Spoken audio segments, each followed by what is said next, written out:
প্রশ্ন, যে কোনো পুরুষের স্ত্রী থাকার পরেও যদি মোবাইল ফোনের মধ্যে অনেক খারাপ ভিডিও রাখে এবং দেখে, তাহলে কি গুনাহ হবে? ভাই, স্ত্রী থাকার সাথে কি সম্পৃক্ত? গুনাহ স্ত্রী থাকলেও হবে, স্ত্রী না থাকলেও হবে।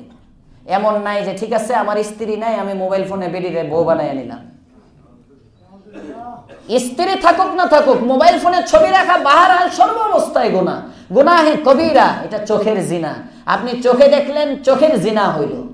এবং অনেক যুবকরা, এগুলো আমার তো বেশি বয়স হয় নাই, বয়স্ক মানুষে বললে এগুলো ভালো হয়, আমার তো লজ্জাও লাগে, বাকি বলতে হয়। অনেক যুবকরা এগুলো দেখে আর নিজেদের যৌবন নষ্ট করে। হাদিসের মধ্যে আসছে যে সমস্ত যুবকরা বিভিন্নভাবে নিজের যৌবনকে নষ্ট করে, এই কিয়ামতের দিন প্রতিটা বীর্যের ফোঁটা থেকে আল্লাহ তাআলা কিয়ামতের দিন এক একজন সন্তান দিবেন। এ যদি হাতের মাধ্যমে নষ্ট করে, তার এই আঙ্গুলের মধ্যে সন্তান ঝুলতে থাকবে। নাউজুবিল্লাহ বলবেন। যে কোনো ভাবে নিজের যৌবনকে, এজন্য খবরদার। আমি তো বলি মোবাইল চালাইবেন, এই যে এরকম মোবাইল চালাইবেন, এটি চালাইবেন। আমার এটা তো এই যে কিতাবের জন্য, যেমন এখন কিতাবটা থাকার কারণে আমি দেওবন্দের ফটো, এটা জাস্ট কিতাবের। আমার সমস্ত কাজ এই মোবাইলের মধ্যে, এটার মধ্যে শুধু কিতাবের জন্যই আমার এই মোবাইলটা রাখে। কোনো ছবি টবি হাবি যাবি কোনো কিছু নেই, আমার ওয়াইফের ছবিও নাই এটাতে, হ্যাঁ, কোনো ছবি নেই, আহলিয়ার ছবি জায়েজ যেগুলো, এগুলোও নেই। আপনাদের কিসের এত?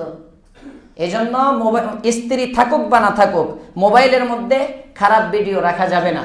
মনে থাকবে তো ইনশাআল্লাহ?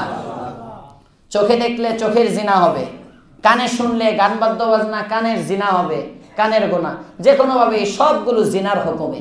প্রশ্ন, এক মাওলানার ওয়াজ থেকে শুনেছি যে 4 রাকাত অথবা 2 রাকাত নামাজের শেষে যে আমরা তাহিয়াতু পড়ার সময় শাহাদাত আঙ্গুল বারবার উঠানামা করতে হবে সালাম ফিরানো পর্যন্ত, এটা কি সত্যি? জানতে পারলে ভালো হতো। বারবার উঠানো নাই।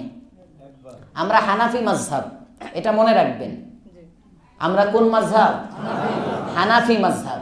আল্লাহ রাসূল সাল্লাল্লাহু আলাইহি ওয়াসাল্লামের হাদিস থেকে 3 ধরনের আঙ্গুল উঠানো প্রমাণিত আছে। 3 ধরনের, 3 পদ্ধতিতে আঙ্গুল উঠানো প্রমাণিত আছে। বাকি এই যে আঙ্গুল যে উঠায় নামায়, এই যে যেমন করতে থাকে, এইটাও তারা একটা হাদিস থেকে নেয়। এটা একটা মাযহাবের লোকেরা আমল করে। আমরা হানাফি মাযহাব, আমরা আমল করব আশহাদু বলার সময় আঙ্গুলে মধ্যমা এবং বৃদ্ধাঙ্গুলি, এই দুটাকে ওই গোলাকার বৃত্ত বানাবো, আশহাদু। আর বাকি দুটো নিচে দিয়ে দিব। আল্লাহ ইলাহা বলার সময় শাহাদাত আঙ্গুলি উপরে উঠাবো, ইল্লাল্লাহ বলার সময় হালকা ঝুঁকাবো, পুরা মিশাবো না। এবং গোলাকার বৃত্ত বানানো থাকবে সালাম ফিরানো পর্যন্ত। যতক্ষণ পর্যন্ত ইমাম সাহেব সালাম না ফিরান, ততক্ষণ পর্যন্তই। এই যে মাহফিলের ওখান থেকে ফোন দিয়ে দিছে, একটু রিসিভ করি না। আসসালামু আলাইকুম। ওয়ালাইকুম আসসালাম রহমতুল্লাহ। জি, এই যে আমি এখন মোনাজাত করব, মোনাজাত করে রওনা করব ইনশাল্লাহ। এই গাড়িতে উঠবো কিছুক্ষণের মধ্যে। আসসালামু আলাইকুম।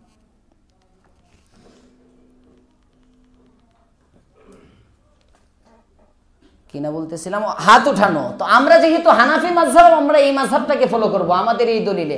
এখন শুধু আঙ্গুল উঠানোর ক্ষেত্রে এক মাযহাব এরকম না, মন গড়া চলবো না, আহলে হাদিসদের কথাই চলবো না। পারবো তো ইনশাআল্লাহ? জি না, উঠাবে। সুন্নত, মুস্তাহাব উঠাবে। কোন সুন্নতকে ছোট মনে করব না। অনেকে সুন্নতি তো, মুস্তাহাবি তো। আরে ভাই, একটা মুস্তাহাব, একটা সুন্নত আপনাকে জান্নাতের মালিক বানায় দিতে পারে। নকশে কদম নবী কে হে জন্নত কে রাস্তে, আল্লাহ সে মিলাতে হে সুন্নত কে রাস্তে। আল্লাহর সাথে মিলায় এই সুন্নতের রাস্তা। সুবহানাল্লাহ। এজন্য কোন সুন্নতকে ছোট মনে করব না। আরো সহজে, কোন নেকি ছাড়বো না, কোন গুনাহ করব না। এগুলো তো আমি বারবার আপনাদেরকে মস্ক করাই। কোন নেকি ছাড়বো না। আদনা থেকে আদনা একটা নেকি হোক। এই তাফসির মাহফিল থেকে যাইতেছেন, রাস্তার মাঝে দেখলেন একটা ইট পড়ে আছে মাঝখানে, আপনি এটা পায়ে সরাইয়া দেন, আল্লাহু আকবার, জান্নাতের রাস্তা সহজ হয়ে যাবে। মুমিন, কামিল মুমিনের খাতায় আপনার নাম আল্লাহ উঠাইয়া দিবে।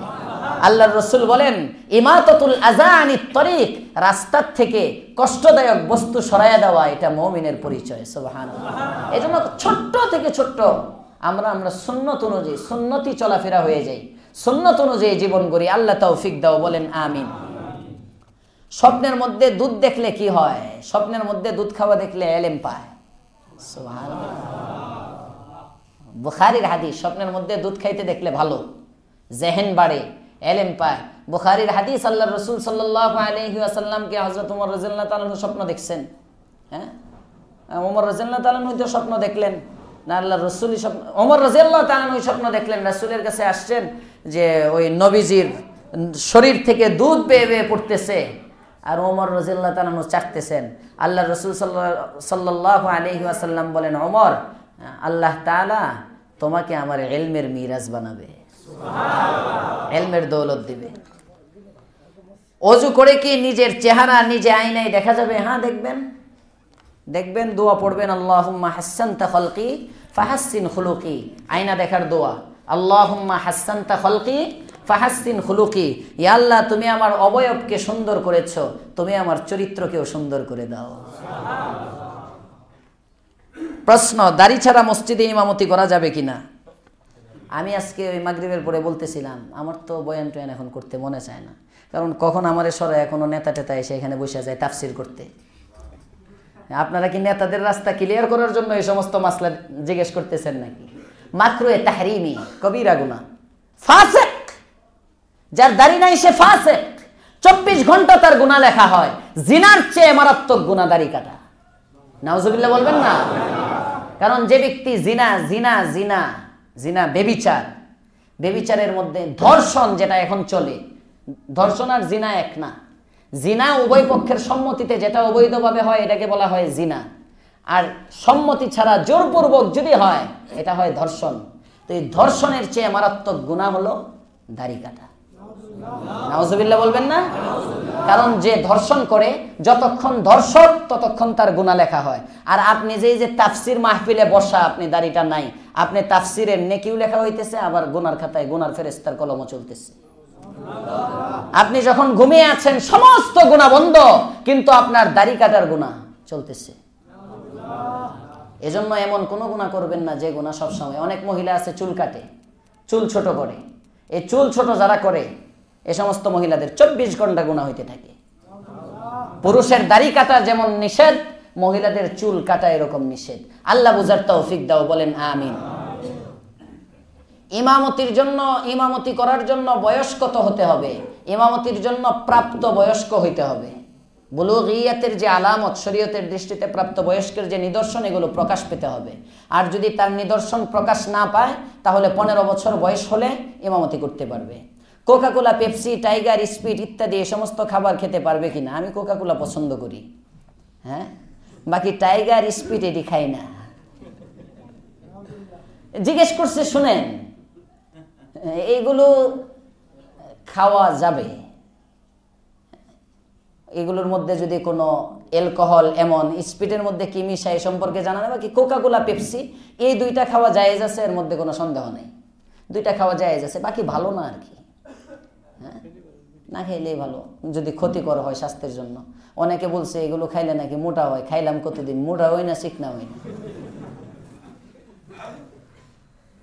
আল্লাহ আমাদের আশা বসাকে কবুল। প্রশ্ন,